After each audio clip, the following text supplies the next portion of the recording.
of the last things to do in pre-production is to make sure that you're ready to start production. We'll talk in more detail about a lot of this information in the upcoming training series on working on set. But it's important to just be aware of what is needed for the shoot day. Usually the first AD will create call sheets and send them out to all cast and crew the day before each shoot day. You also want to make sure that there are plenty of copies of the script floating around in case anybody needs them.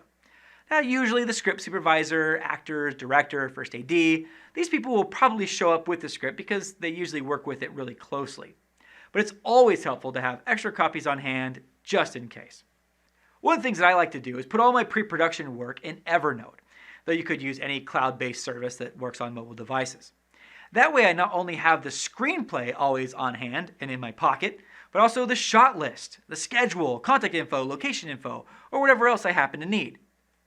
You also want to make sure that someone is bringing Video Village, which is the monitor where key crew members gather to watch the scene being filmed.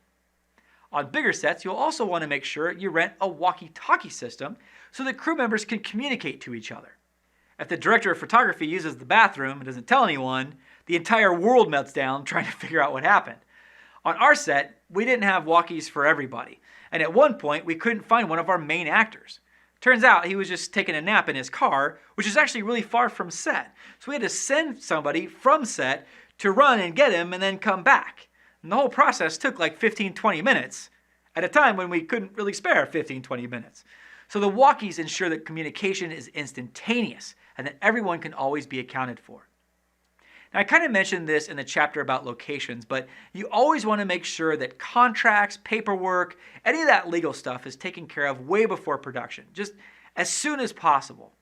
I've been on a few sets where this wasn't handled before production, and actors showed up demanding more money than agreed to. And guess what? They had to be paid more because they were all on set and everything was ready to go. So cast and crew can exploit lazy or forgetful productions by pulling stunts like this. Make sure it doesn't happen to you. We had specific challenges for the assurance, like painting the mural or whatever that you probably won't have. But the point is to mentally go through everything that you will need or might need and make sure everyone knows what they're bringing to set so that production goes as smoothly as possible.